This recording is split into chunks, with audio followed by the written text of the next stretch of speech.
Pourquoi Bengayo autorité les Sungi, l'homme de la troisième chambre?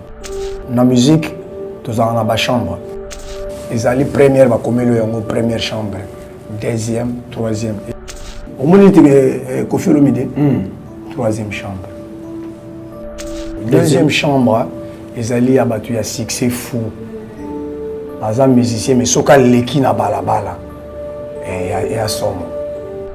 Souverain bin Adam. Papa chéri. On le belanga n'est pas un gamin ou la son. Il y a deuxième chambre. Deuxième chambre. Quoi va leader la deuxième chambre? Mais mon deuxième chambre, à Okikoya, à Okiko le colonel la troisième chambre. T'es ni qu'au fond la poignée. On a posé ma cambo na yété. Malgré ma section na. Ah, ça on a été. Mais l'homme de la troisième peut visiter les deux chambres là. À Okiko on peut monter succès fou. Mais mon deuxième, à Okoya qu'on était. Vous avez un deuxième compé qui n'a aussi là, ma mère deuxième, aussi la pécile nango. Mais mon troisième là, il y a des accès très difficile. Oh, mon troisième chambre là, mon troisième chambre là. À Botami Bongo, à Kokoma, Tim Kolo Chamutu na yebo mambouchili. Du Cap la merveille. Fallait pour. Fallait pour pas y. Au travail. Oui. Aïebi. Il est ambassadeur comme mondialiste, donc c'est le Mboge Bela Tambolon déjà grâce à la musique et grâce à son président Fali Poupa. Oui. Il s'en est. Non, moi je suis très fier de lui. Moi je suis très fier de lui. Aïebi Pessi Gazali, je l'ai toujours encouragé. Parce que sur le Mouélan musique, c'est mon jeune frère. Il faut toujours pousser, aller. Kende. Il faut foncer, il faut aller. C'est battant. Quand ça va c'est vraiment un battant. Alinga Marambango, Marambango peut les leçons qui sont là, vrai. Pourvu que sous capé à la Ragitogo.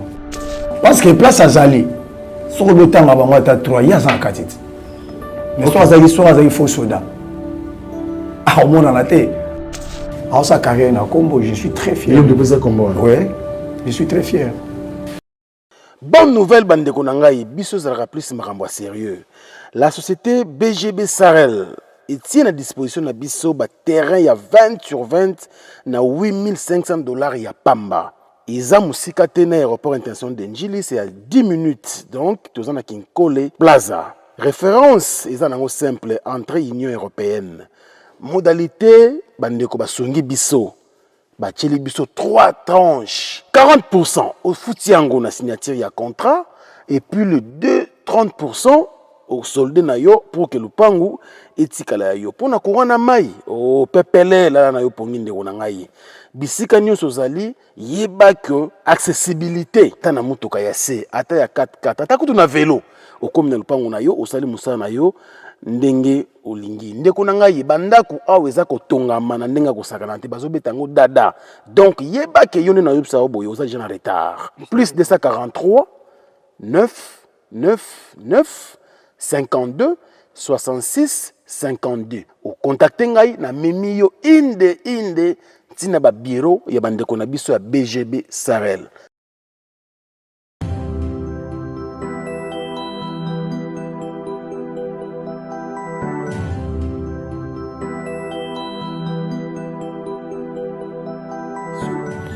Lelo tumemeli bino triple action na kombo ya Maxi Bio Café. Maxi Bio Café et pour na kopesa kimia na ba vie na biso. Pourquoi to bengi yango triple action? Maxi Bio Café ezali kopesa solution na 3 catégories ya ba problème ya santé.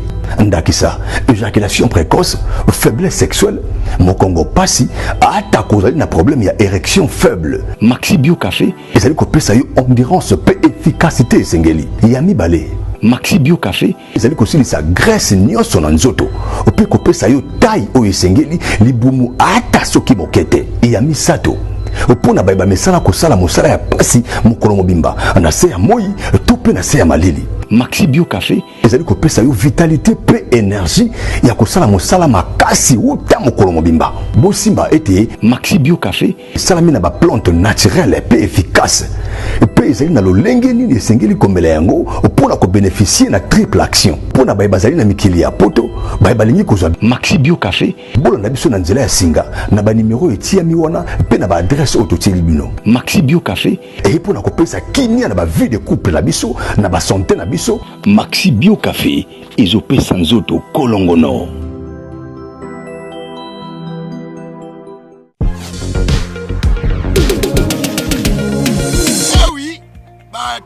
nga décor aza wapi boye.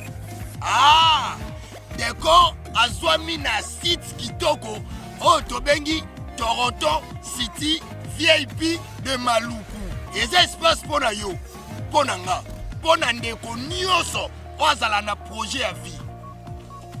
Toronto City VIP, yoka ba avantage. Toza 5 minutes pour mon fleuve. Toza pembeni na site ya Vodacom. Makambo teli réseau, bosana. Tozali nzinga ya quartier ba investisseur. Tu comprends? Ah, Toronto City VIP de Maluku. Pembeni na mai. Mpepe moko naturel. Wana poto. Ba diaspora nyonso.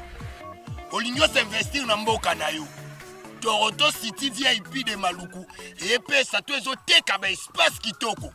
Kolongwa place Nazar. Si on mona presse, to pasola nzela.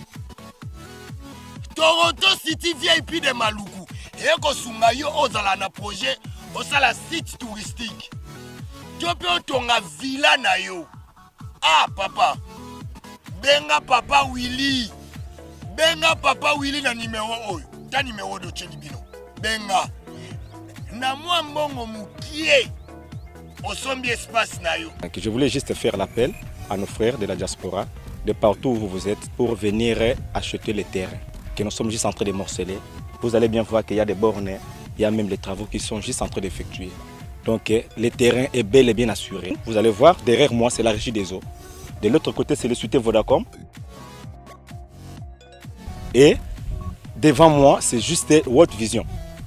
Là où Vision Mondiale sont juste en train aussi à un projet de construire les maisons pour ces travailleurs. Donc voilà, nous sommes ici à Maluku.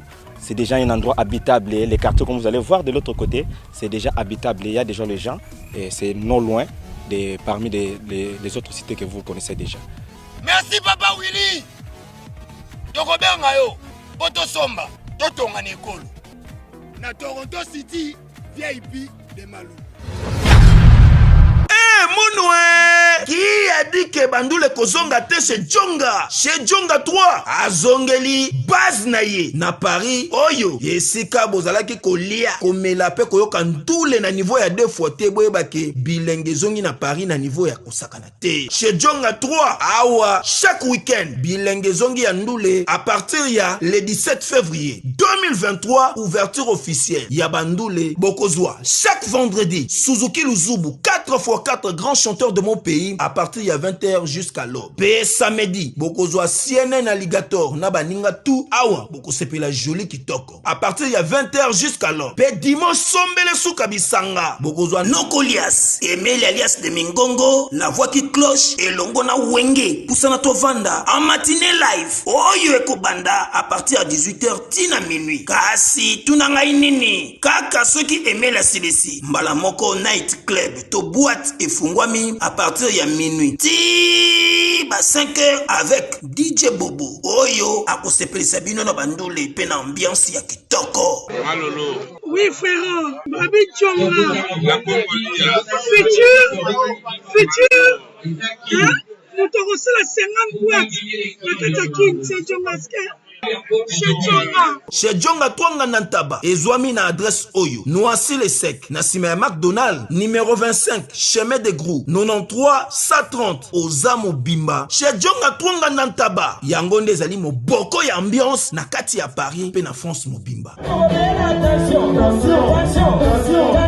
Bana King, Bana Dar es Salaam, Bana Poto, Bana Mokili Mobimba, Cité Ase Moko, Afrique Info, avec Frank Stemai, Yandankala, Twende! X-Bass, Marandura, Frank Stemai.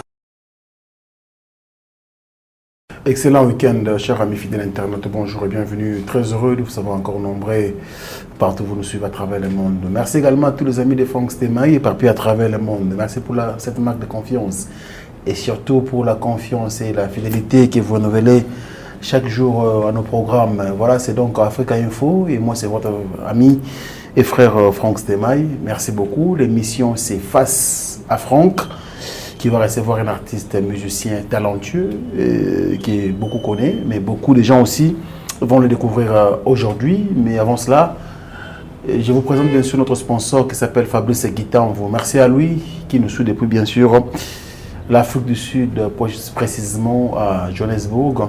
Merci également à tous les nombreux partenaires qui nous soutiennent au travers de cette émission, en commençant par le staff Parc des Princes ici à Kinshasa, dans la commune de Kassavubu, sur l'avenue Chikapa 26C. Donc la référence, c'est ex-Lazamba Playa, là où répétait l'artiste et musicien Weranson.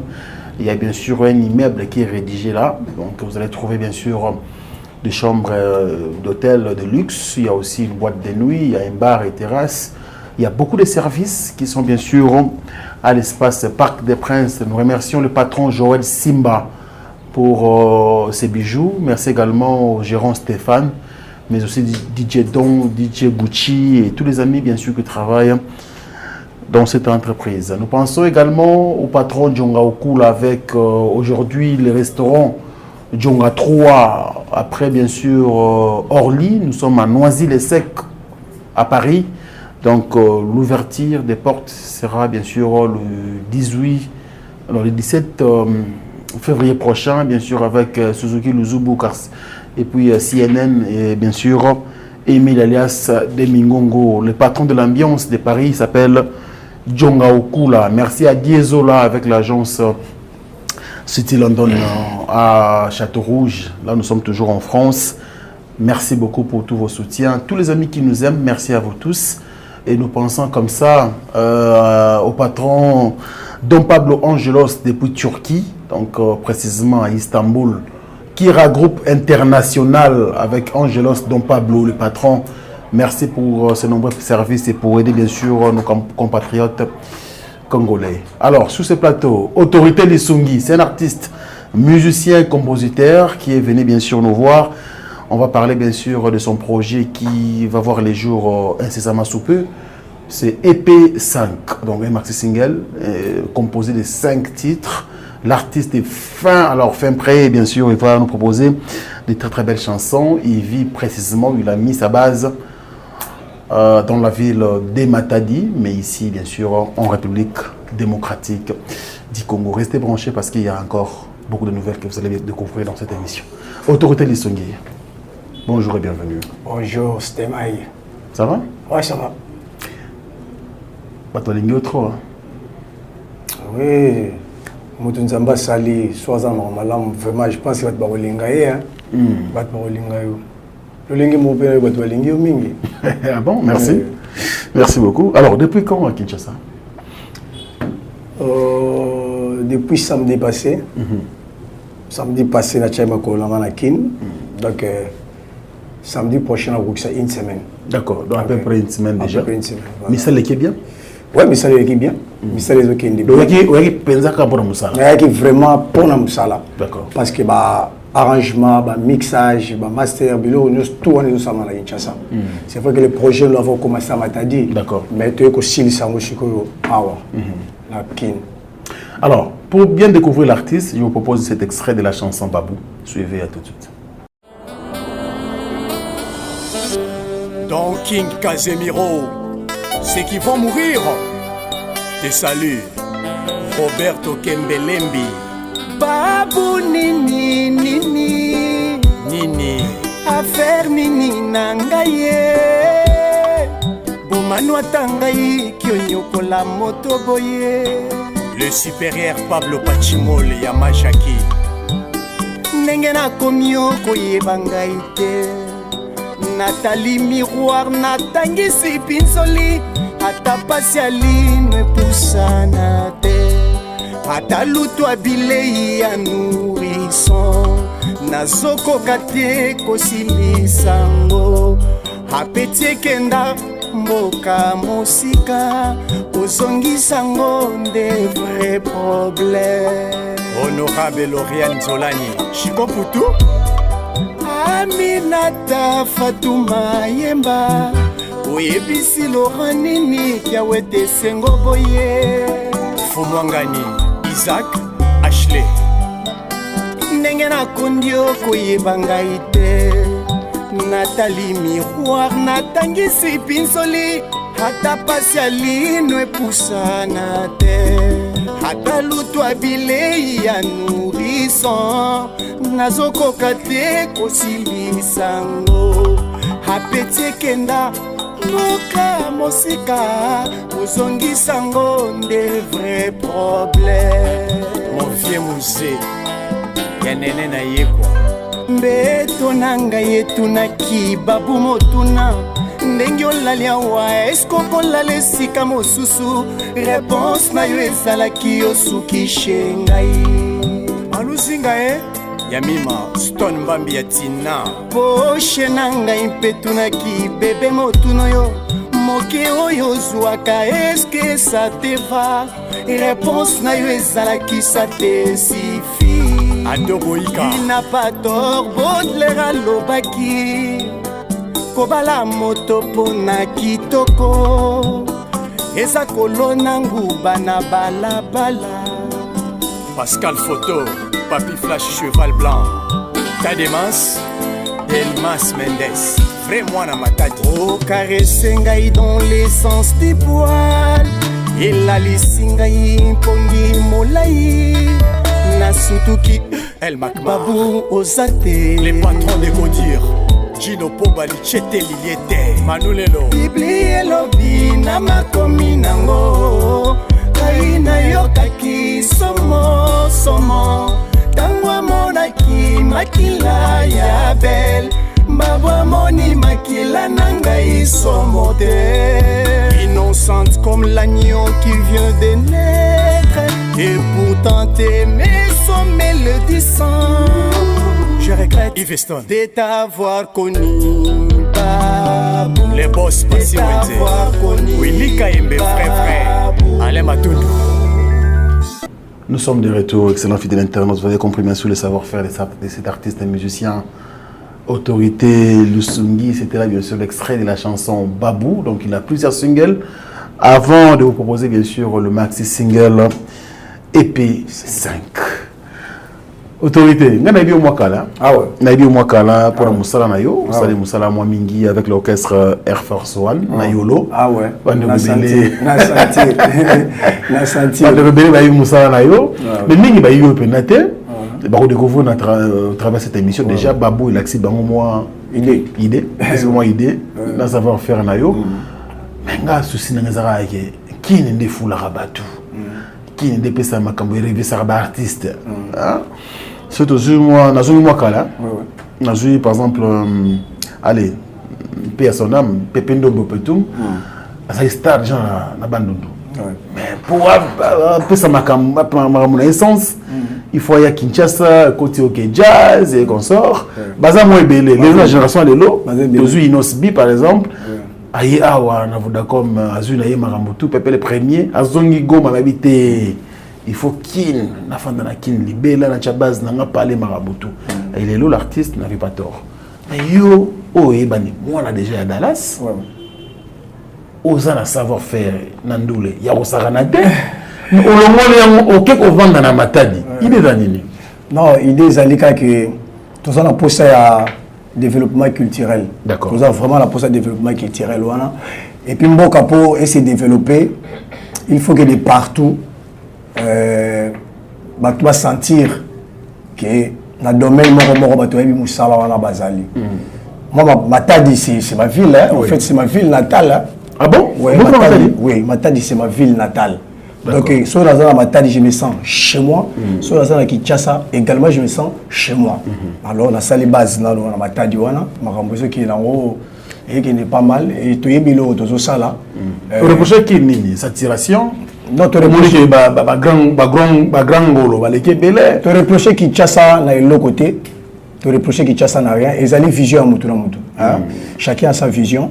Moi, je pense que le lot. Tout le monde sait que le monde est comment mouké.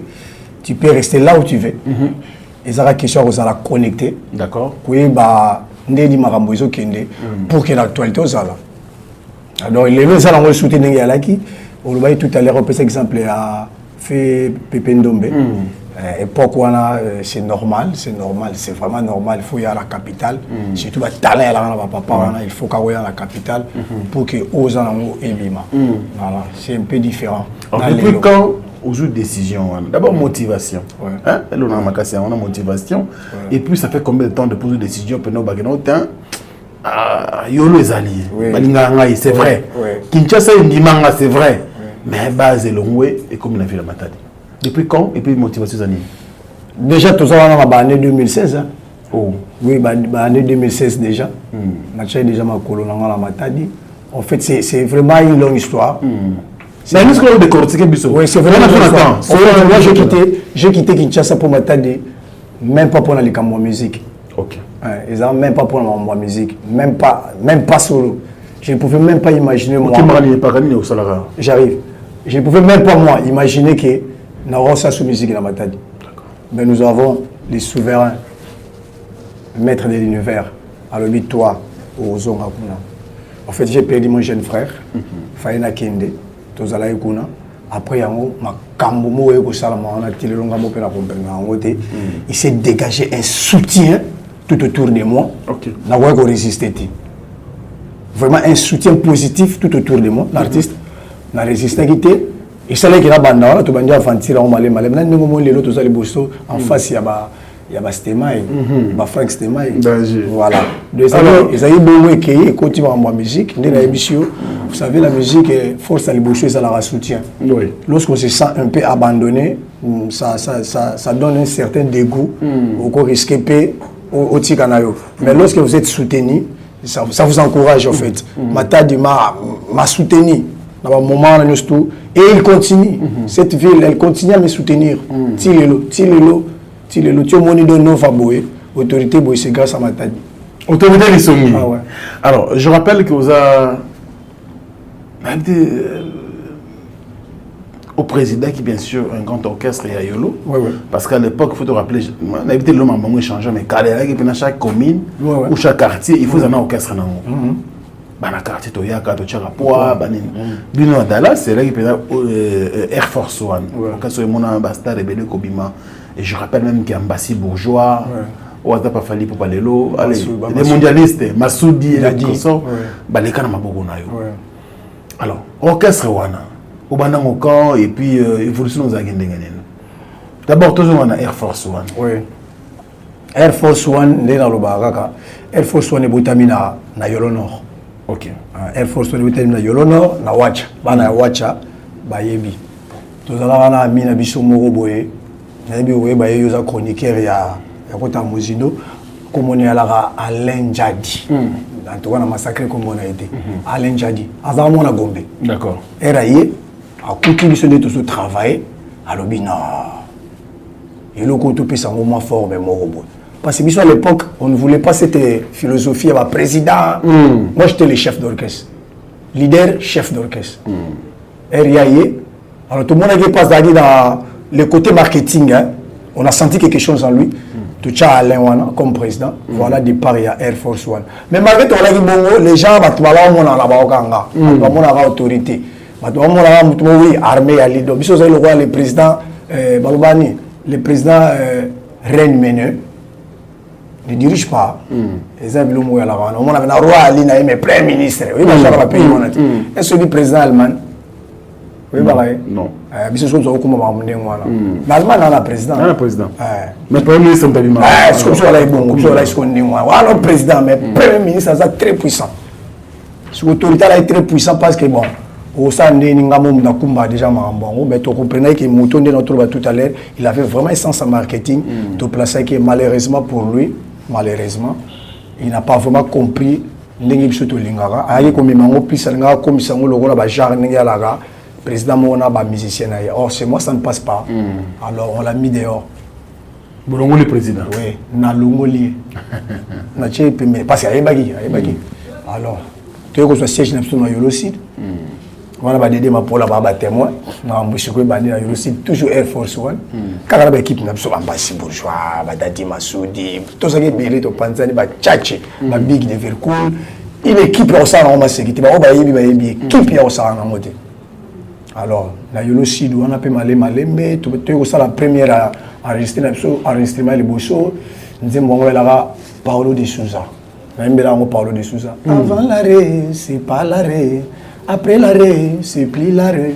Sauf les qui sont à la veille, bah comme Paulo de Souza, bien moi bon, dans un pénagine. Alors ce qui fait que nous avons banni la télévision, tout le monde peut comme on a. Mouké, tu vas dire la promotion. Alors, à partir de là, tu es sur le Yamba Moutoumsous. Moi, je suis payé par Yé. Tu es le président. Il y a le sous président. Bijou Mingil. Il y a aussi en provenance, il y a Pays-Bas. D'accord. Ah, promettre émission. Bibi Bende, Maramoulos, tu es allé propre sans problème. C'est bon, total année. Parce que tu fais tout dans ma vie. Mais premier année, il y a Moutouana, président. Il n'a pas compris le système. Il n'a pas compris le système. Il a une négligence. Déjà, quand on a l'album, dans le studio, il n'a pas mettre projet. Parce qu'il y a là un peu projet autour de très belles chansons. Des très belles chansons. Tu comprends que tu as tu un peu pembeni, tu continues à l'album. Dès que ça a autorité. Air Force One, l'histoire était presque faite. Alors, Bambassi, aujourd'hui quand même, ah bon, président, c'est chef d'orchestre. Président a été chef. Chef d'orchestre Bambassi, ça fait comment on a ban encadré, jeunes encadré, les lots basés en vol, les lots, bon, tout la réelle, tout la vrai. Les lots ambassadeurs mondialistes, donc c'est Bambogue Bela Tambolon déjà grâce à la musique et grâce à son président Fali Poupa. Non, moi je suis très fier de lui. Moi je suis très fier de lui. Je l'ai toujours encouragé. Parce que sur le musique, c'est mon jeune frère. Azali, un jeune frère. Il y a famille? Oui, il y a famille. Ah bon? Ouais. Moi je l'encourage chaque fois. Il toujours pousser, allez, Kende. Il faut foncer, il faut aller. Ayebi, moi je suis très fier de lui. Moi je suis très fier. Comme on a qui jeune Moko, parce que c'est battant. C'est battant. Quand ça c'est vraiment un battant. Alinga Marambango, Marambango peut les réseaux qui c'est l'amour vrai. Pourvu que sous capé à la Ragitoko.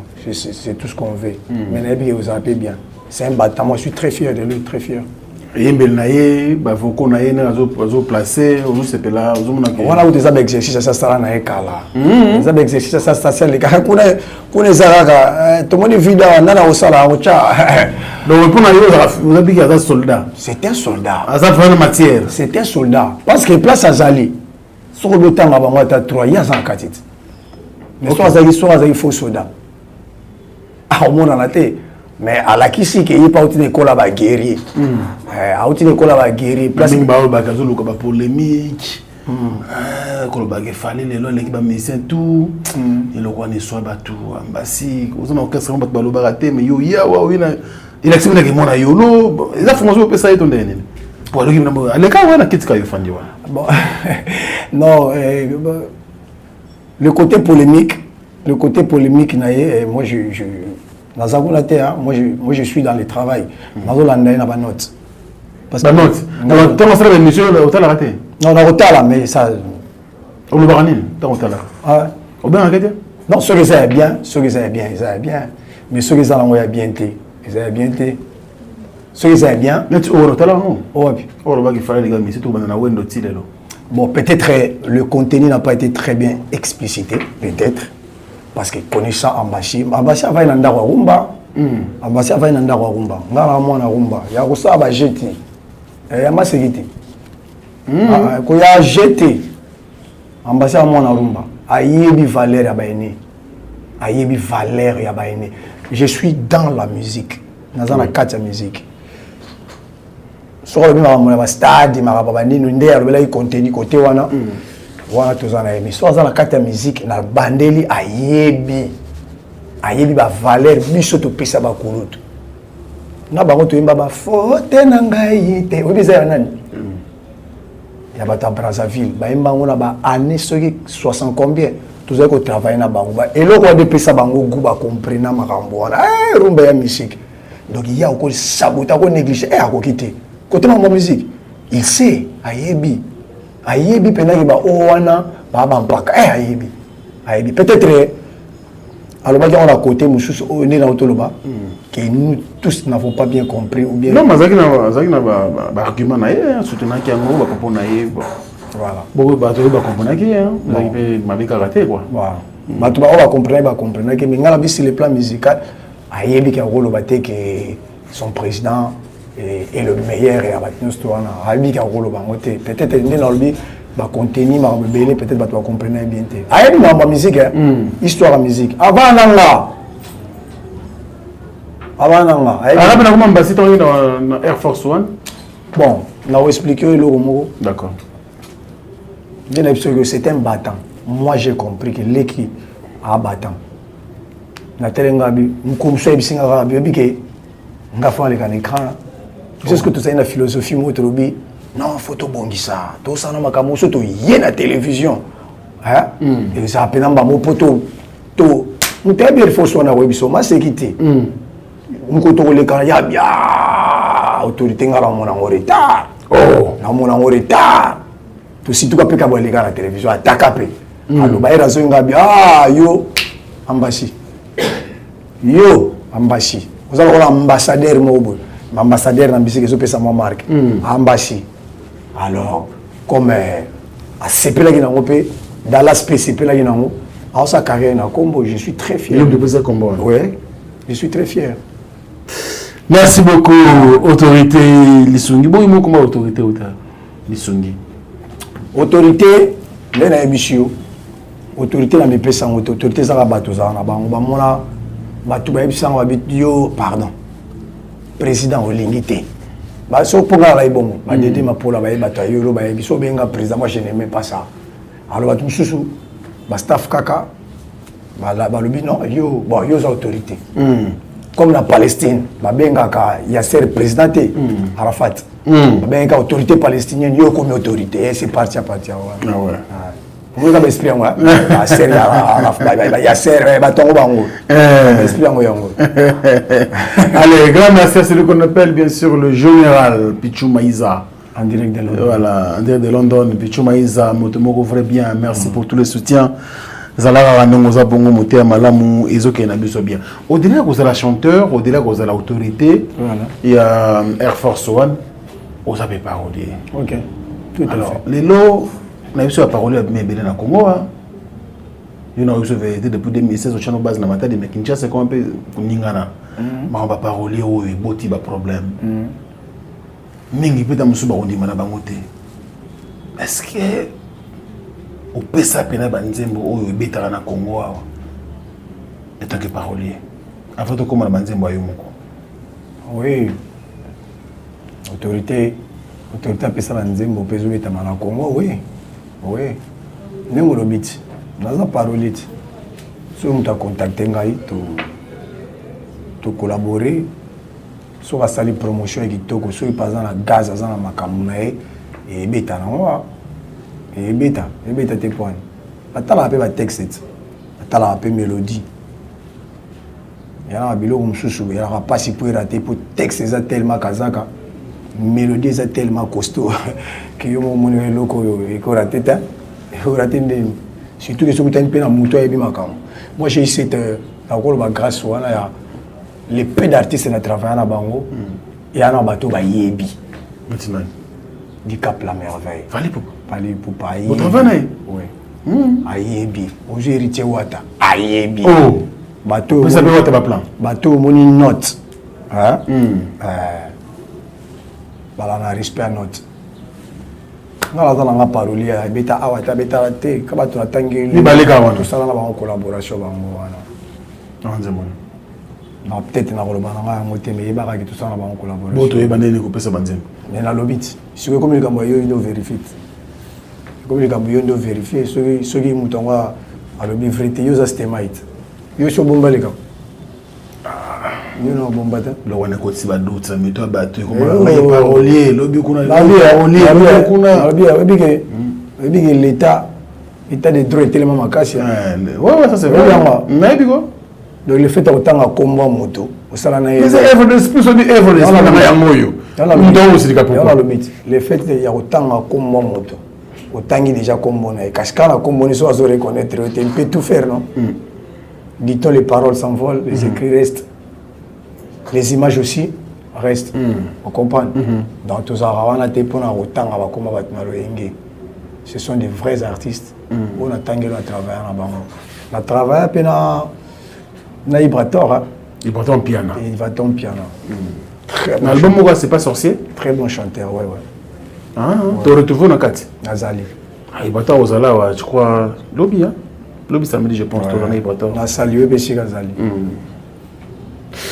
Alors, lelo entre bani musique trop kala. Mais oui. Bani nous les kala. À fleur d'âge, la musique. Évolution musique à Congo, côté rumba, tout ce qu'il y a dans rumba. Aux paroliers, nous avons paroliers, chanteurs, compositeurs. Et nous avons l'évolution de la musique à Congo. On a la jeune génération. Très très bonne question. Merci. Rumba, la question l'élo, toujours souffrir dans les compositeurs. D'accord.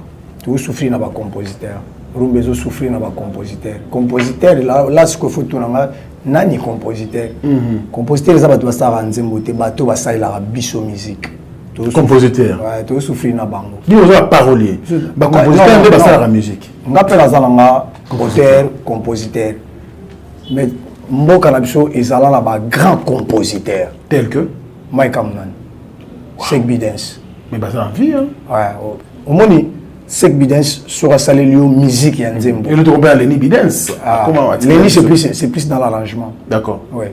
Ce qui sait qu'à salé vieux c'est qu'à salé nzembo. Ou qui composition. Mon composition c'est cette mélodie musicale ou le muta ko yemba même na monoko. D'accord. Voilà. Et tika na batuna mitu. Ndete tout ça ba na mike. So babi c'est là. Ça c'est la composition de la musique. Et là, moi, il y a aussi l'élo, malheureusement. Et ça, nous sommes chanteur, il y a des instrumentistes. Nous n'avons plus de grands compositeurs à bêter le loco. Non, non, yoka yango, salio, salio chair de poule. Toujours souffrir le nez yango. Raison pour laquelle, vous remarquez les losos à toi, Nzembo. Et ça, le collega faute des compositeurs. Ce n'est pas faute à un chanteur. Non, non, faute à un compositeur. Parce qu'un bon compositeur, soit yoki oya, ah mais où est la couleur y en a nit. Parce qu'on a une couleur rebétatée. D'accord. Yoka banzembo le voilà par exemple, papa mbabeta qui titre na ngweza la ranini. Aimbela ka maman mère Amazon. C'est bides mbabeta ka titre na ngweza nini. Phrase.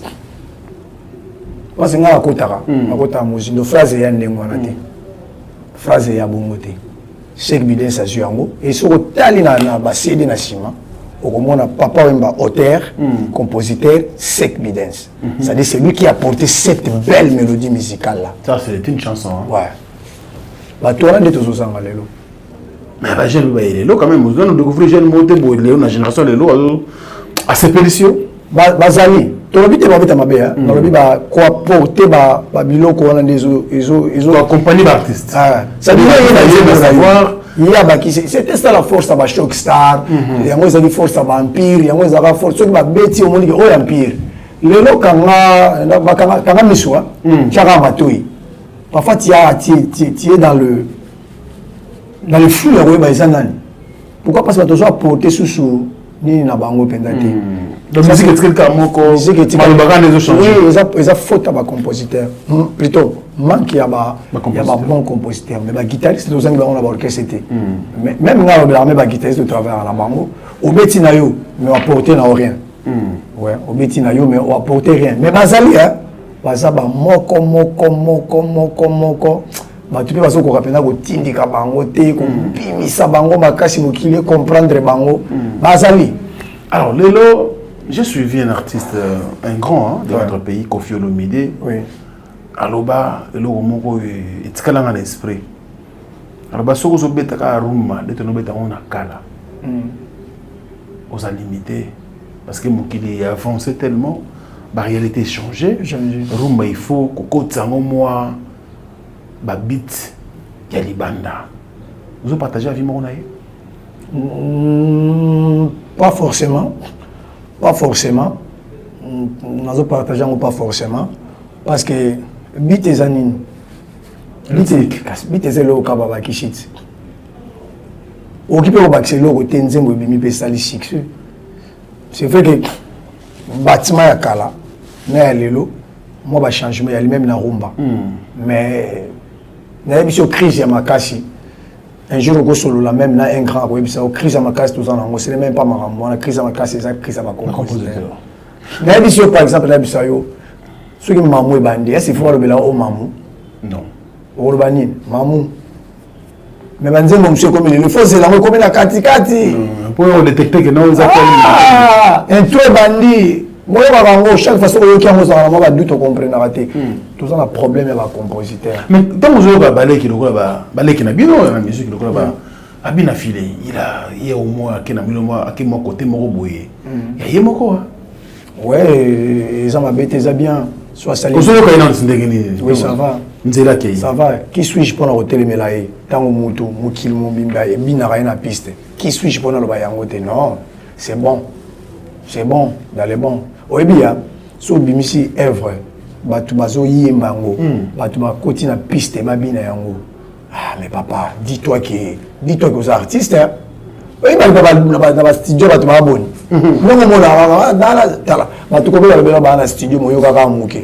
Je pense que dans le studio, c'est pas facile. Ta musique est passée. Ah bon? Moutaki a 10 chansons, 8 chansons. Moutaki a 20 chansons, 18 est accepté. Amen, bravo.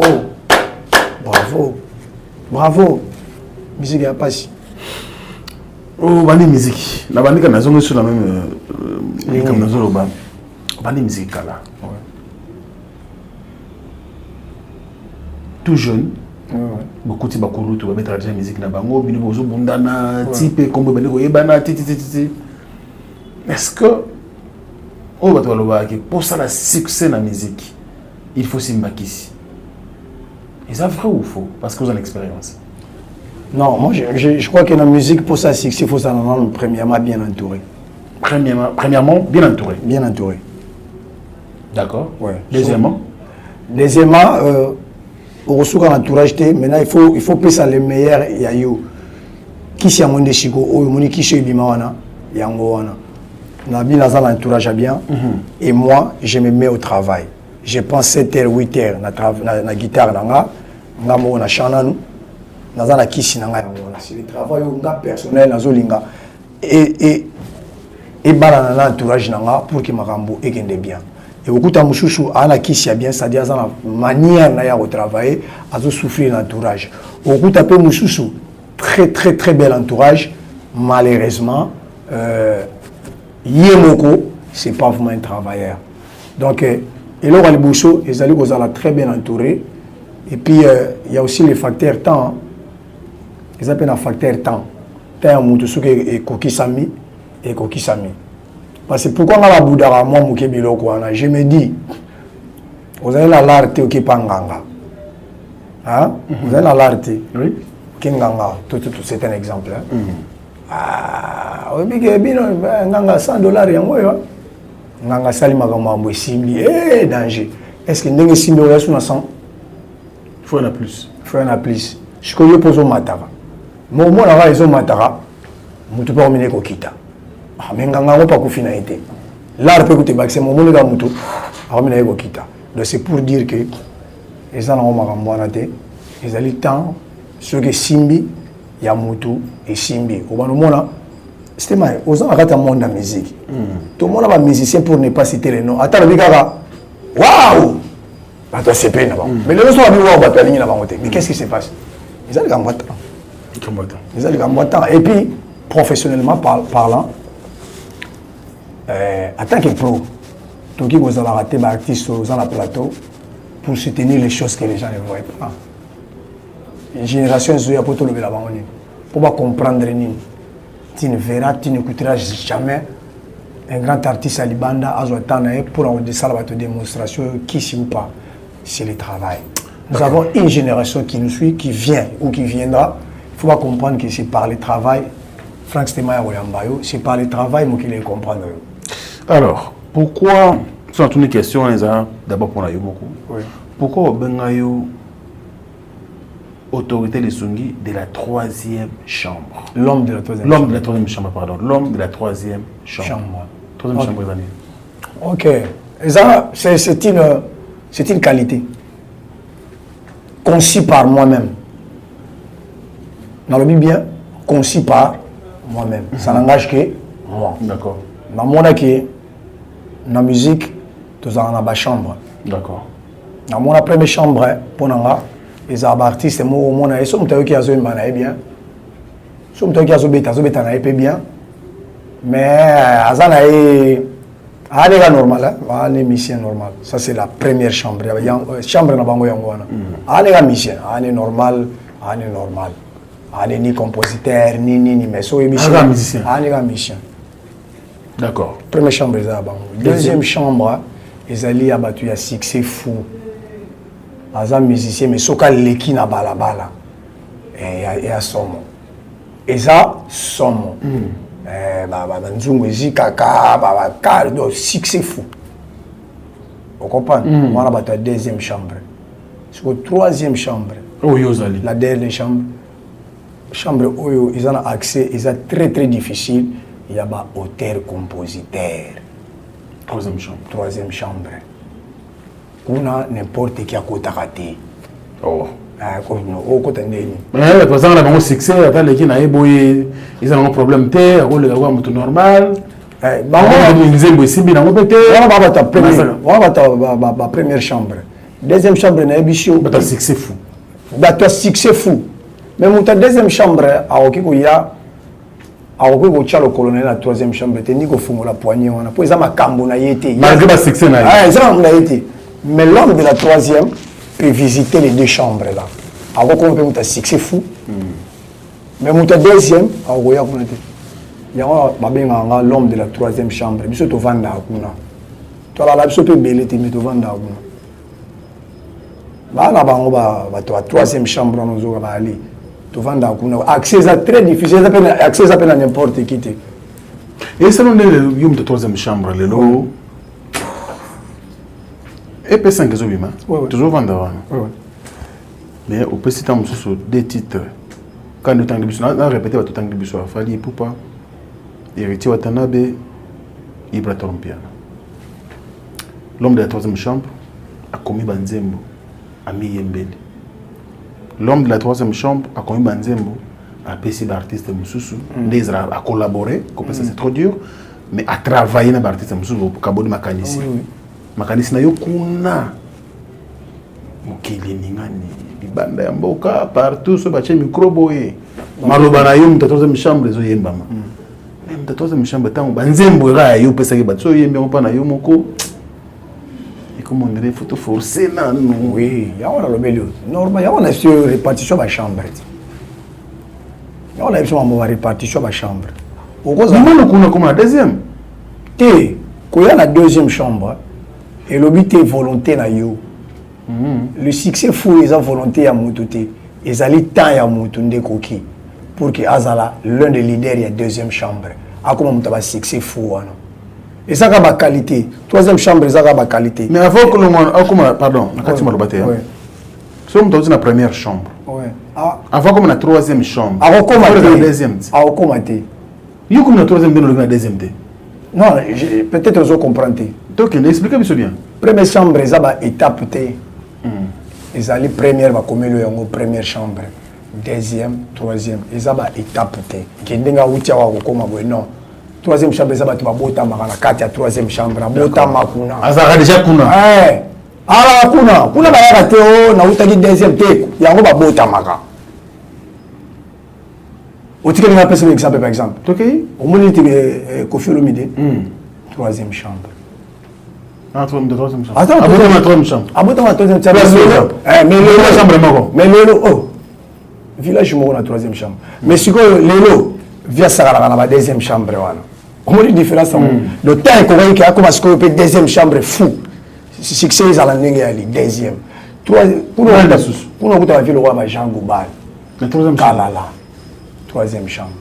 Il y a combien la deuxième thé? Ça, je ne sais pas. Mais il y a Malembe. Dans un exemple, au bandaki na yawa ma étape ne psychologie ça va étape té na yebishio mutabota ma troisième abota muti akoli na troisième ma ko bima na yeba na deuxième. Oui, merci beaucoup. Tout ce qu'on a besoin. Donc Malembe autorité donc bien. Donc bien autorité les soumis l'homme de la troisième chambre. Ah ouais. Kofi Olomide abota ma troisième chambre. Abani kokola. Oui. Tiermo petit bout abinipe. Oui, il faut visiter deuxième chambre. Deuxième chambre. Bon chambre. Mais pourquoi pas y payer un jour à visiter? Ah, non, nous t'aimons. Succès fou. Ah, non, nous t'aimons.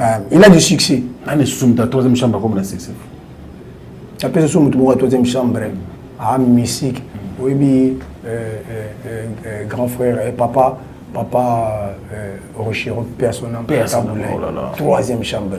Auteur, compositeur, chanteur, succès fou. À visiter, à outre la troisième, à visiter la deuxième. L'homme Makia di Franco. Troisième chambre. Donc, bateau dans le sayo, aza capable à yemba, à composer, à ça la musique na à comment. Ba la que belete na troisième chambre.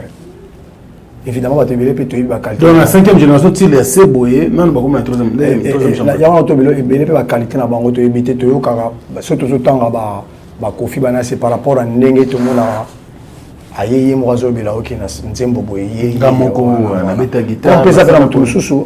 À cause de la troisième chambre, mais peut-être que tu as par rapport peut-être qualité on a le bilan en bingité. Mais bien sûr la troisième chambre tu l'as fait. On a fini le baga composer ayé mokoti le bana carrière troisième album yango na son manzembo te. Asala banzembo na yé. Mais il faut pas on peut ça peut battre. Couper ça battre banzembo. Il faut pas battre peut pas nzembo ah. C'est pas passer dans la troisième chambre. Il faut pas nous parler de moi, nous avons bêta. Et ça va payer. Il faut monter le bon place là. Non, nous avons battu. Il faut y aller à que ou bien moi confirmer que vous musicien tel na travailler na soit pensembo. On va faire rambo et à bongo. Va travailler pe na batu, va faire kalala, va faire travailler na batu. Va Pascal Lokwa Kanza. Troisième chambre. Lokwa Kanza. Ça c'est presque mal pour comprendre. On va philosophie. Et c'est là où tu habites à 40, mais tu vas vendre une photo de la rango. Tu vas ta troisième chambre. Et puis tu es fier. Pour ton agilité. Jusqu'à la terre, tu pour aller à la deuxième chambre. Lobby. Super Sénat, moi je travaille. Je travaille. Tu vas te dire que tu as Kofi Bostande, ni pour qu'on ait pu visiter deuxième chambre. J'ai un peu de tout. Il me dit comme musicien.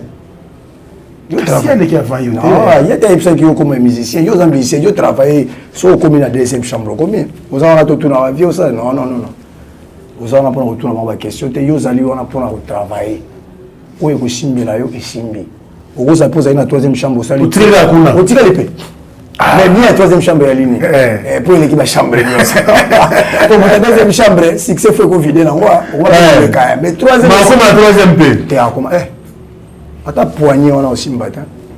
Mais je l'ai dit, je dois contredire Ngaya.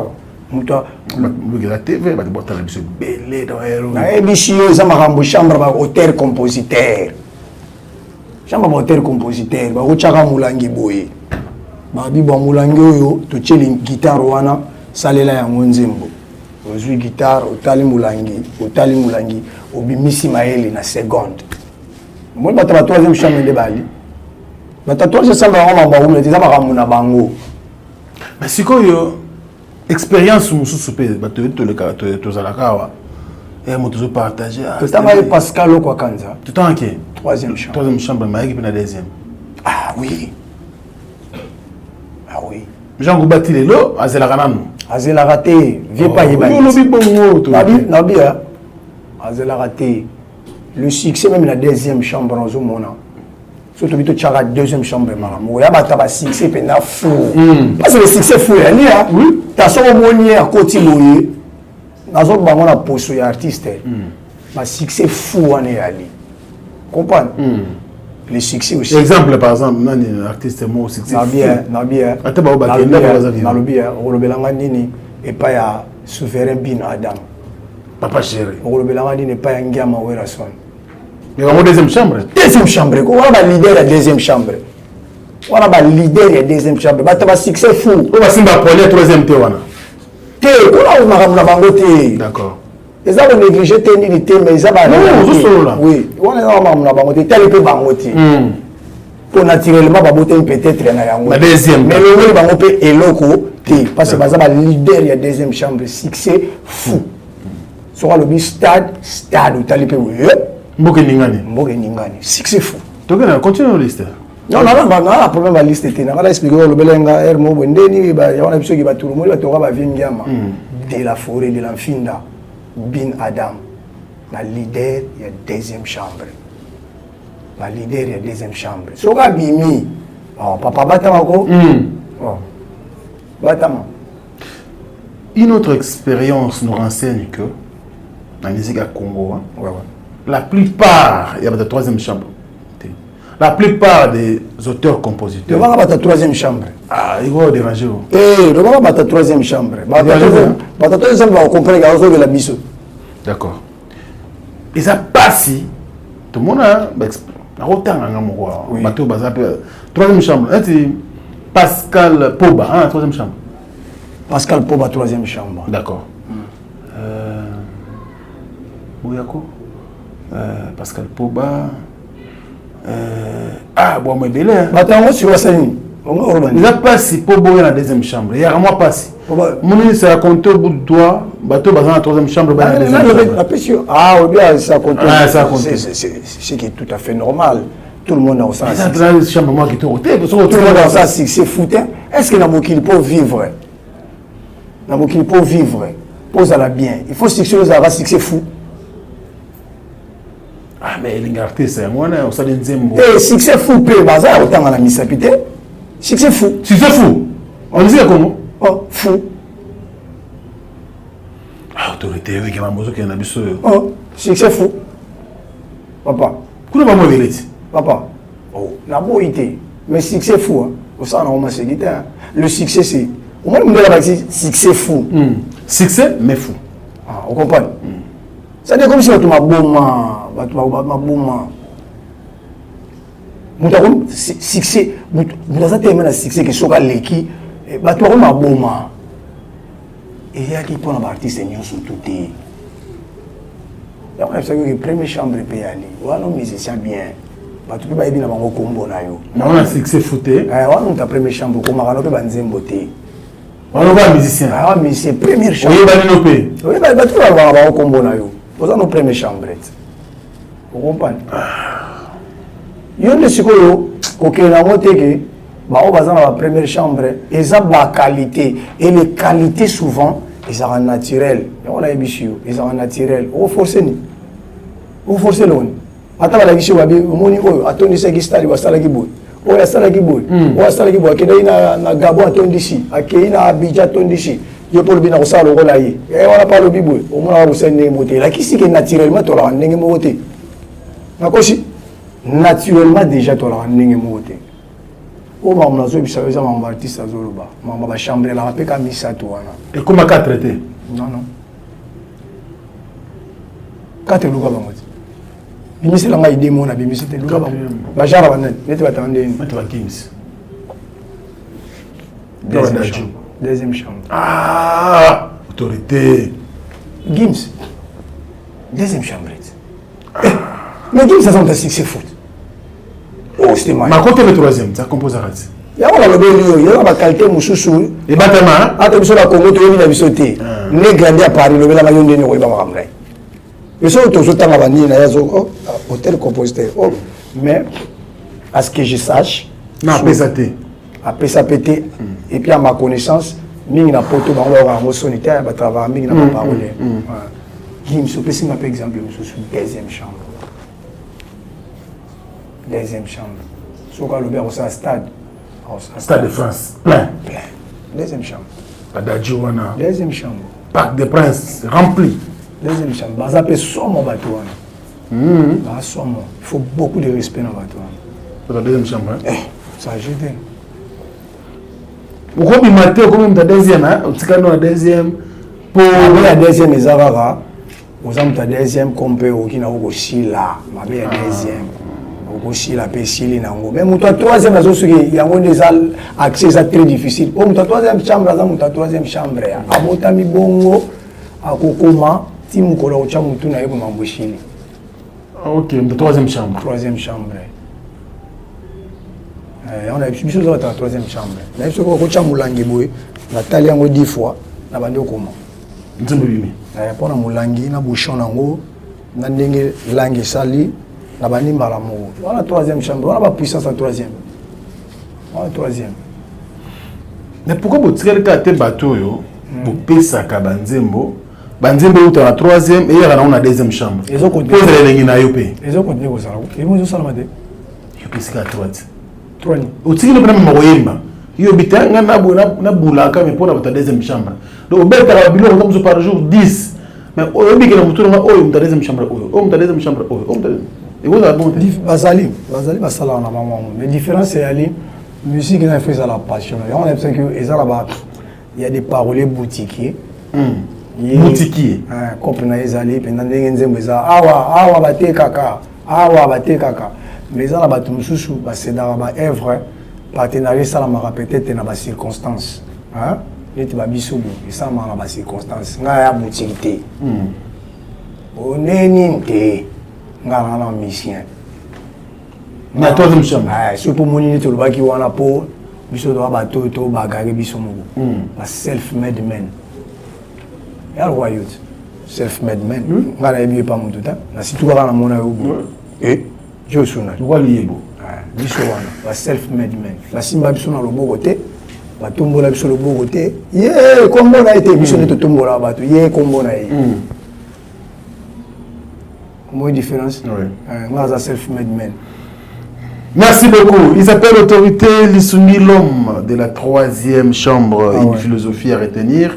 Je pense qu'on a même engagé beaucoup après. C'est l'importance de recevoir des artistes qui ont la tête. Ça fait plaisir. Merci. Voilà. Merci beaucoup également, chers amis, à vous tous qui nous suivent à travers le monde de Bélé, la Suisse. Merci la première dame de Lausanne et Papa Nabiso Gobeli, Chabapara, Rich, on dit Loua ou un enfant pas comme les autres. Je sais qu'en ce moment, le vénérable grand maître choisi, Matata nous regarde. Il y a quand même cette éternité, parce que l'éternité est l'eau. Soukananzembo, merci beaucoup à toi, le vénérable grand maître choisi, Matata. Merci également à Dekos Moukoko qui nous regarde depuis la Belgique. Monsieur le Président Super au sol et Namaj Matota, merci à toi. Merci également à Alain Dinamo, l'homme aux surprises agréables, Bogati Napochi, Omajani Sambakondi. Merci beaucoup à vous tous. Nous pensons comme ça à Diesola à London City, merci à toi. Il y a Jules Di Kandomote, Mapo Finini, merci pour tout. Gilo Okula, au monde Nagobo Sanayo jamais. Merci également à Germaine Kisungu depuis Lucerne. Voilà. Et puis, Bandekone Swadingabi Suboatel Maïbele. Merci pour vos soutiens. Boza et Belé. Il y a José Moulumba de Birmingham. Ma mère Nabiso Beni Penda Moulumba Barcelone, Maman Heaven. Voilà. Notre sponsor s'appelle Fabrice Guitan, vous depuis l'Afrique du Sud. Tel appelé Cambouya Autorité, tout à fait. Autorité du Sungi. Et aussi là bien parce que EP5 qui ont au vent de la Sikoyo. Alors EP5, sponsor Fabrice Guitan, vous. Fabrice Guitan, vous tout saluez. À partir de l'Afrique du Sud. Talapé Bakoto. Danger. Il y a un talentueux. On a décidé. Alors, avant de commencer avec EP5, il y a un stade de Kinshasa. Autant on a des souvenirs. On a des jeunes, Balamouki, dans sa dit que Bawenge. On va redémarrer le monde. Alors le monde a été redémarré. Pas fallu pour payer à l'obinon. Je vais retourner les stades des martyrs. Et tu vois, tu as bien déplacé à moi. Stade se bêtira parce que faire le 24 juin prochain, il n'y a pas le slogan est limité, mais on appelle un stade. Moukou à Bongo Félix Oazé, le 12 août prochain, il n'y a pas un stade. Et tu vois, tu as les sous-sondés dans le mois d'août. Aux hommes, on peut pas. Non, les hommes peuvent mourir bien. Les hommes peuvent mourir bien, sauf que les artistes restons prudents. Je le dis en tant qu'artiste. Les leaders, tout le monde, soit les artistes, peut-être, nous vont comprendre. Les leaders, toutefois, restons prudents. Nous sommes tous à la réserve pour éthique. Tout ça là est le pour éthique. D'accord. Je me rappelle à Zénith, il y a Jibin Piana. Et ça l'a au début dénigré la couleur tout. Mais il est là, tout ça là. Et puis tout à l'heure, la limite est tout à l'heure. Et t'as connu la Tondi. Ce qui nous intéresse, c'est tout ce qu'il a donné là. La musique. Les artistes, restons prudents, restons prudents.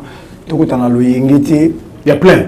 Il y a plein. Tout le temps, le babi stade plein. Comme les erreurs. Nengue bato asala la musique te balingi bakomisa yango. Oh. Nengue bato asala la musique te balingi bakomisa yango. Yango na lobi les leaders, les artistes restons. Na pesi exemple moko. Na kena à gauche droite te. Na pesi le loso to la Zénith JB to qui paramètre public en côté. Tout à l'heure na biso nenga obeta musique na ye. Spectacle sans lumière. Tout ce que nous faisons aujourd'hui sur les habillantés écotikala et quel que soit le stade de tondictive kologona sur les habillantés écotikala té.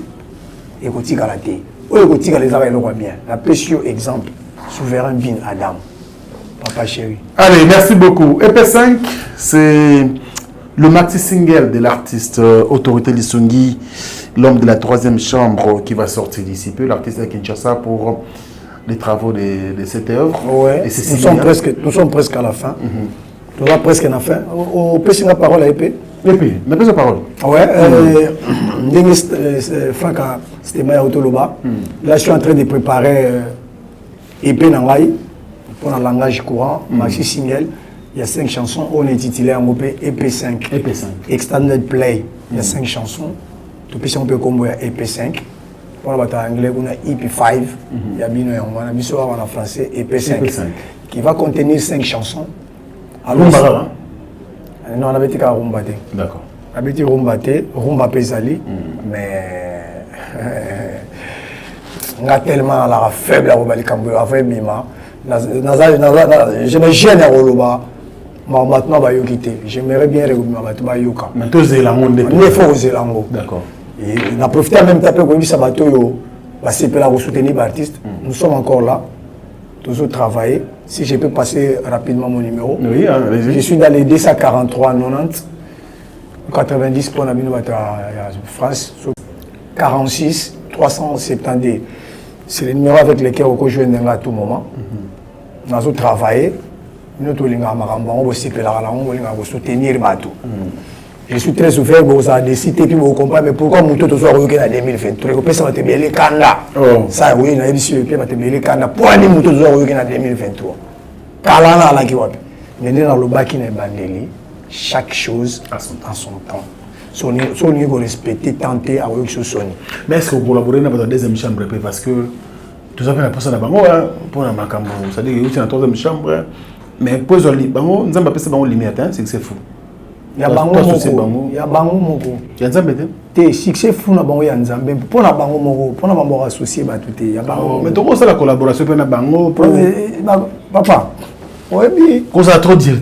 Non, on a trop dire. Moi, nous sommes dans un succès, nous sommes dans un succès, et le but est que ce soit vous savez, le fit, de son continue à penser dans le la fit. Bien sûr, collaboration au futur. Oui, ils s'appellent le réseau de Sindi Mokili. Mais le fit, na Congo, et tout ça, la mana le yenge.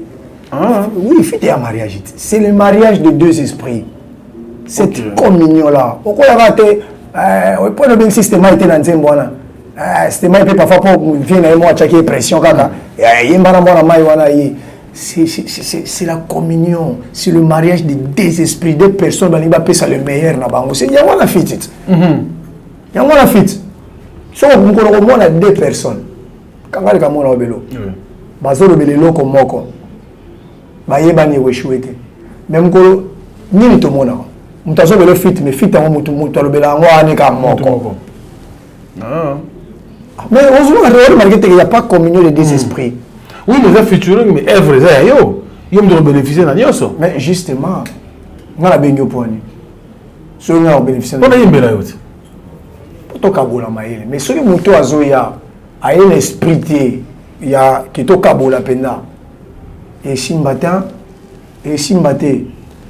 fit eza batu mibale ba oya oyi bena ngena bengisi héritier wata. Na saluer place azali. Gogan. Motonaté. On comprend. Nenga yoboy, ayebi ki wana eza autorité na ko ya. Autorité pa bi nenga na zoya. To sala ngalo erbo kutani. Et puis bilo ni zo sala ki ba bilo ngo pe simbate. Souvent tout sala ngo to apprécier. To so condamné pe ba tout ba be ba ba temps limité. Abi na oya na studio. Na oya na studio.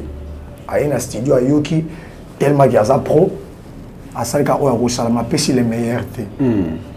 nga tellement na makambo bien Frank Stemai naza tellement positiviste ki nga tellement na makambo ya bien omoni tilelo nga ba fite markanga ya les grands Paola Papa Wemba wake up soko zongi suna batango akala po lelo comme fit tango pena ba vie ba la wa benga ngonzonzi et Redia Misedindo yogo et Souka aoki ngolo bien t'es blagueur bon oyoki au pureté obi oyoki au pureté et bimi sikati oyoki toté na yoki pas pour les 5 c'est papa c'est 5 ans ça 5 jours à 5 jours la vidéo ceux qui vont me ba penda et qu'on a tété est-ce que yoki to yoki té question na yoki ok ça va déjà dans à la base maintenant ba troisième chambre papa yoka malobet ba troisième alors tous on quand EP5 toujours travailler bilo etikala biso bilo mo ya mike ce qui nous ambe vraiment chez biso le bogo na makambo na bika ocha dans pas ya Frank Stemai nous ambe ocha le bogo na e tolingi vraiment ti mars ba premier son ba to ando yoka mo déjà OK le mois prochain d'accord le mois prochain déjà ba to banda on a déjà yoka yango. Est-ce que vous avez un équipement qui est derrière yo, une machine? Oui. Parce que le vente est plus digital, hein? Oui. Bah tu bazali ou bah aux soins et marmounieux soana, bah réseaux sociaux na yo, bah administrateur est-ce que bah ça déjà en place pour avoir un album il faut vraiment tout sentir que autorité les soigner marmounieux ça va, ça visible. Oui. Justement il y a un moment dans le belakio l'entourage. D'accord. Ouais. Si vous êtes bien entouré, marmounieux ou qu'elle est bien, mais entourage les a raté à bateau. Peut-être pour Zamboga, pour tout ça. Mais l'entourage doit être constitué par des professionnels. D'accord. Nous sommes un rôle, mais on a joué pour faire qu'il y ait artiste qui de musique. C'est ce qu'on est en train de constituer. C'est vrai que c'est un grand travail, mais tout ça obligé au salon. L'équipe est déjà mise en marche. Oui.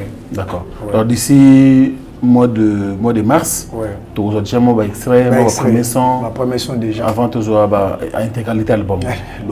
D'accord. Alors, 5 titres. L'album, intégralité à EP. D'accord. Où est Mika Yomoko? Maman. T'es fit, d'accord. Merci beaucoup, autorité de Songi. Mais est-ce qu'on a qui n'a au-delà du téléphone? Est-ce que base moi peut installer parce qu'à la base, il y a Kinois, aux Allemands à Dallas. Mais vraiment Tadien. Vraiment Tadien aussi. Comment Tadien sont en mode de la vraiment Tadien. Non, on a qui ne peut pas base Ali, staff Ali, les amis d'enfance Ali, instinctivement on sera à l'angoté. Il y a ma cache tout le temps là. Baza tellement aimé, Bazali, PDG David Ouassikom, ou à Sali qui c'est juré les cas Pepele, Bazali, il y a le président les amis d'enfance. Et c'est Ali peut saluer, et puis le vice-président Naé. Le staff, nous surtout, à Pereire, Tchatcho, staff tout, des membres Ali. Bah, dans ça, là, moi, ils appellent Pepele. D'accord. On a pas Mikilipe, les amis d'autorité PALI, quoi. On a ce que tout le monde AG Eric Lozolo, très très puissant. Fitir député Nabiso. D'accord. AG Eric Lozolo, le général Pichou Maïza. Oh, le général Pichou Maïza. Spécial. Il y a tout ce qui s'arrabe. Mon général. Le général Pichou Maïza en direct de London. Il y a Simon Bon, Solo. Oh, Simon Bon. Il y a Simon Bon Ali. D'accord. Londres, Bouchkila de Agouna. Ça va, quoi? Il y a Simon Ali. Bon, bah, tu n'as pas tout le monde sur ma ça va. Mais il y a Bichio. Ah, tout le monde, tu as deuxième chambre, tout le monde. Oui. Comme vous les avez en Kokota. Problème, D'accord. On comprend. Oui. Alors, nous sommes à Paris P. Staff est costaud. D'accord. La banimba moko salué Tosta Seke les boulot grand pays. Oh, Tosta Seke. Pati Moubenga. Ojiblé. Tobusani pété. Tobusani pété homme de parole Masoyo da Silva en direct des Pays-Bas. Pichungoma. Na salué Sikoyali. Papilou Samba, staff à France, Bino Sika Boyali. Ben Pan sur la carte à London, la bosse de Bino Pété. Donc, tout on a autant là. Et ça, staff est soutenu Makambo. Saluer P. Jojo Ngonda. Il m'aime, il est avantageuse. Ouais, tu peux chez Pembote Mille. Le boss. Il aime les artistes. Ah ouais, le boss complet. Je suis Ali na prochaine na volume de ya EP. C'est Singona Ali na Yembaye. Jujongona. C'est quoi on t'a qui va m'bandir, mais Jujongona qui ça. Ils aillent en face, on va en face là. Ah bon. Quand on le boye après émission. Voilà. Tout ça là moi. Et puis bien mon qui bandir bonayo ça va. Et puis comme on a pas déjà, ils ont la deuxième chambre. Oui, bah comme la deuxième chambre, parce que troisième soit la mienne. Merci beaucoup, autorité de Sungi. Na habité hein. Oui, allez-y. Na matadi pe to kobosa na te. To kobosa na bango te, bango base. Na matadi pe to ki kobosa na te. Maître Richard Toto, Forza Silencieuse, mon ami personnel, to bosa ni yote, Maître Richard Toto. Et je crois que tu peux s'imboter trop, tu peux péter mère Igete Kouch. Il y a Forza, Poutine, place à Zalipe, Yves Kitemoko, Assemblée, tu peux s'imboter, gouvernement provincial Mobimba, tu peux s'imboter Belé. En commençant par le gouverneur Guibandou, le docteur Guibandou. Dongidi. Respect. Respect. Tu peux s'imboter Belé parce que province, Nikolo Yahi. Ah ouais. Mambozaï, vous sentez que il numéro 1 à Bissokunat. Mamboy indépendant, Pepele, tu peux s'imboter depuis tous les staffs à autorité. Naninga Matadi, les amis d'autorité. Mais pourquoi nous connaissons la rendez Matadi? Ou bien chaque week-end ou bien. Non, on a la bête à ceux qui m'ont bêti singa. D'accord. Ceux qui m'ont bêti singa. D'accord. Mais vous avez un programme à concert, un jour Mikolo Zoé? Non, il y a un qui si on a un programme, comme la monnaie calendrier, ça fait on a profité. Na salama. Mais il y a des titres qui n'ont pas mal ça. Mais eux, ils ont moi, ils ont ma clé. Les amis se sont réunis, non, non, non, profitez de la vidéo. Qui n'est si ça m'a renvoyé. D'accord. Il y a un moment où ils profiter qui. Donc on a salué les amis d'autorité. Nous surtout, Mr. Nabiso a club évolution P. Où ils ont mis donc on a matadi chose on a matadi club pendant singi marambo yango wana. Na pesi bana nzanza mbote. Bana Minkondo mbote nazo préparer un grand concert pour en plein air na Minkondo. Minkondo. Minkondo. Yo y a non rien. Oya ponanga. Na mega na mon grand concert wana. Oya. Oui, en plein air. Pour équipe qui est costaud. Et puis, pour te dire la parité, Franck Aouya. D'accord. Franck Aouya. Il n'y a pas de souci. Franck Aouya. De ma staff, tout passivement. Mambo théâtre, ma papingi mbidilo, na pe diela na pe simbo théâtre, et puis na botante mutu na ngai Apollinaire Mbatambuta. Respect mutu na ngai. Apollinaire Mbatambuta. Apollinaire Mbatambuta. Na pe si bango bambo théâtre, ba master trop bazo reconnaître face quoi. Na pe si vraiment bambo théâtre. Et puis na pe si Kembolelo Kinkela à partir de London. DK. Master na ngai. D'accord. Na pe si mbo théâtre voilà. Allez, merci beaucoup, c'était donc vraiment ça n'a pas ça bana yolo mbotete bana yolo Dallas yolo Dallas me manque bana Dallas n'a pas si mbota trop nazana kin malheureusement pour un temps vraiment comme la monité ma moningate et ça pour na musala ba mona nga bien na ipona yango na saluer ba master na nga ba Dédé Mapola ba Sajo Star Yolo Nord, Yolo Sud, Big de Vercoul, na pesi bambote ya trop, ba chérie à Yolo nyo surtout, na pesi bambote ebele tozali. Cette fois-ci tozo bimisa, pour vraiment na bossa ni pété les shérifs de Dallas. Mais nazalaki na ye grand prêtre. Moi la longue lunette. Il y a grand prêtre. Les shérifs de Dallas. Et volo il y a Doboyika, Péchodrico profiter. Bon. C'est pas là qu'il y a une émission le shérif de Dallas. Après ça, j'ai eu la chance. Toujours été au solo là. On a vu que les deuxième partie prévues. Bon, la cabo, il y a un calendrier, les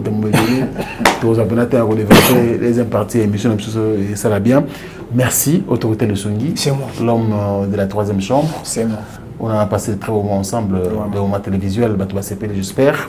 Et numéro de téléphone au PC. On a option qui Bandela. Les années plus 10 à 43, 90, 28, 46 372. Voilà, en tout cas, c'est le seul numéro dans salle na vie na ngai. Yo moko privé ou yamba tout ça bane. Non, ils ont numéro na ngai. Yo so mutu so yambisa so yangata. D'accord. Allez, merci beaucoup. C'était donc l'artiste, musicien, compositeur. Nabosani pété. Nabosani pété limbisa tala. Oui, allez-y, il y a pas de problème. Autorité nga sa makambo yo. Bana bandal. Namoni Francis Roi de Gaulle. Oui. Namoni champion Lévis sans défaite. Mabungoma. Eric Moulidik. Eric Moulidik, Moul. Eric Moul. Malheureusement, tu coûtes un été. Tu coûtes un moul. Tu coûtes un thème. Et comme il a eu caca. Eric Moulidik. Lui, c'est un frère de tous les temps. Merci. C'est quelqu'un qui me soutient dans Mouchika, qui m'encourage toujours. Toujours bien. Ah ouais, très bien. Merci beaucoup. Donc, nous sommes vraiment à la fin de l'émission. Mais l'émission où face à Franck, aussi ça on a le samba parce que à Bissau Jésus-Christ ou rien. Donc Bissau les Abonzambé. Donc si on a des annoncés, après les annonces nangai, au salon le sambo. Non, ça. Yo. Ah, on comprend. On semble là. En tout cas, les Abongo. Oui. Biso suko chaka liki na bango na nzambe basambelaka mpo moto ayoka ete po maintenant yo so obiga na silisi to clôturer yo modèle de prière na yo modèle so mais to yo kande otete yo évoquer awa comme musu tete yo basundeni so to yo ki wana na mais on semble musu to ebite papa on semble musu na lobi yango wati nzambe wasali likolo na se on semble Jésus Christ mwana waye. Ah, c'est bien. Allez, merci à l'équipe technique et rédactionnelle de l'Africa Info. Merci également à tous les amis de Franck Stema et tous les groupes WhatsApp. Merci beaucoup à vous tous. Merci à ceux-là qui, bien sûr, sont branchés partout à travers le monde. Je sais que vous êtes nombreux. Je peux encore oublier les noms, mais vous êtes là, dans mon cœur. Merci pour tout. Allez, l'équipe technique était chapeautée par Merveille Mampouya, les soldats. Gino Massampou était là aussi pour vous. Edgar Moukoko également était là pour vous. Edgar Moukoko. Voilà. C'était vraiment la fin. C'était l'émission, bien sûr, face à Franck, qui a reçu pour vous Autorité Lissungi, l'homme de la 3e chambre, qui nous annonce d'ailleurs l'EP 5, donc le maxi single des 5 chansons qui va sortir incessamment sous peu dans les jours à venir. Nous aurons bien sûr ces projets sur le marché des disques. Restez branchés et n'hésitez pas à très bientôt avec un plaisir. Place à la prière de clôture avec Autorité Lissungi.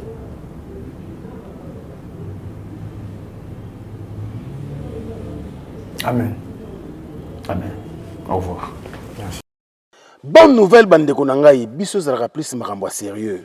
La société BGB Sarel tient à disposition de biso ba terrain ya 20 sur 20 na $8,500 ya pamba. Iza musika tena aéroport international d'Enjili, c'est à 10 minutes. Donc, tous en a Kinkole Plaza. Référence, iza nango simple, entrée Union Européenne. Modalité, bandeko basongi biso. Bacheli biso 3 tranches. 40% au foutiango na signature ya contrat. Et puis le 30% au soldé na yo pour que le pangu etikala yo. Pour na courant na mai. O pepele la na yo pongi ndeko na ngai. Bisika nyonso zali yeba que accessibilité tana mutoka ya se ata ya 4x4 ata kutu na vélo okomi na lupango na yo osali musala na yo ndenge olingi ndeko na ngai bandaku awa eza kotongama na ndenge kosakana te bazobeta ngo dada donc yeba que yo na yobsa oboyo oza déjà en retard plus 243 9 9 9 52 66 52 o contacter ngai na memi yo inde tina ba bureau ya bandeko na biso ya BGB Sarel.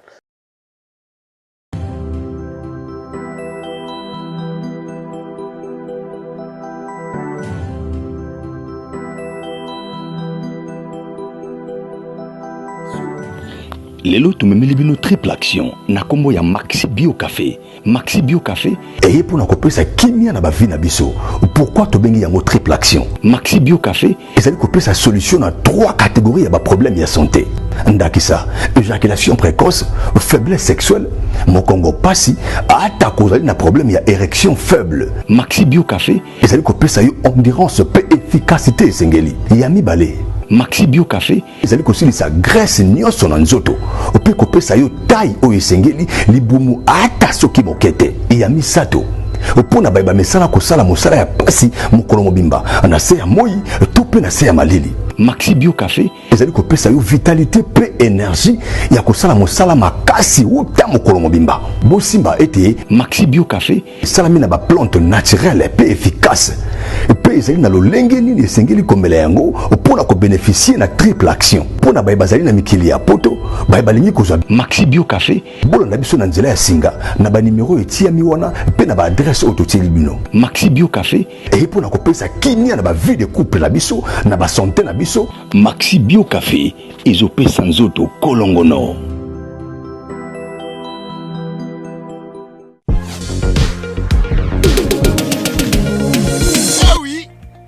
Tuninga décor aza wapi boye. Ah, décor azwami na site kitoko oyo tobengi Toronto City VIP de Maluku.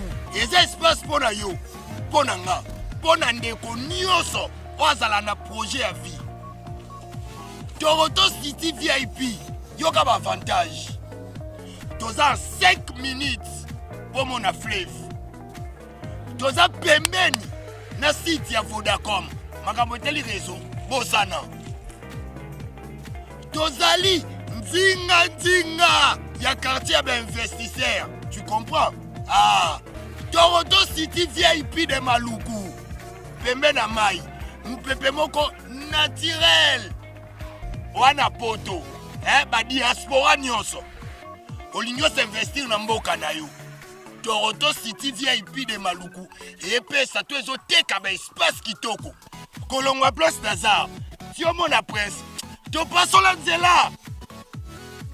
Toronto City VIP de Maluku et ko sunga yo ozala na projet osala site touristique to pe otonga villa na yo. Ah papa benga papa Willy na numéro oyo ta numéro do chelibino benga na moi mbongo mukie osombi espace na yo. Je voulais juste faire l'appel à nos frères de la diaspora de partout où vous êtes pour venir acheter les terrains que nous sommes juste en train de morceler. Vous allez bien voir qu'il y a des bornes, il y a même les travaux qui sont juste en train d'effectuer. Donc le terrain est bel et bien assuré. Vous allez voir derrière moi c'est la régie des eaux.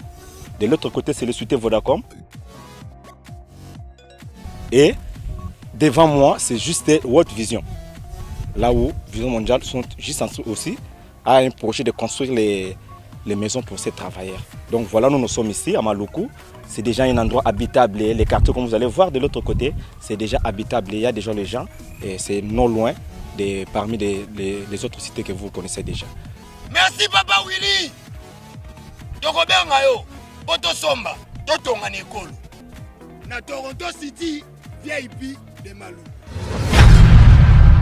Mounoué, qui a dit que Bandoule kozonga te chez Djonga 3 azongeli base naye na Paris oyo yesika bozalaki kolia komela pe koyoka ndule na niveau ya 2 fois te boyeba ke bilenge zongi na Paris na niveau ya kosakana te chez Djonga 3 awa chaque week-end bilenge zongi ya ndule à partir ya le 17 février 2023 ouverture officielle ya Bandoule bokozwa chaque vendredi Suzuki Luzubu 4x4 grands chanteurs de mon pays à partir de 20h jusqu'à l'aube. Pe samedi, bokozwa CNN Alligator na baninga tout awa boko sepela joli kitoko. À partir de 20h jusqu'à l'aube. Pe dimanche sombele souka bisanga. Bokozwa Nokolias, Emile alias de Mingongo, la voix qui cloche et longo na wenge. Poussana tovanda en matinée live. Oyo eko banda à partir de 18h tina minuit. Kasi tunanga inini. Kaka soki Emile asilesi. Mbala moko night club to boîte et fungwami à partir ya minuit. Ti ba 5h avec DJ Bobo oyo akosepelisa bino na bandule pe na ambiance ya kitoko. Malolo.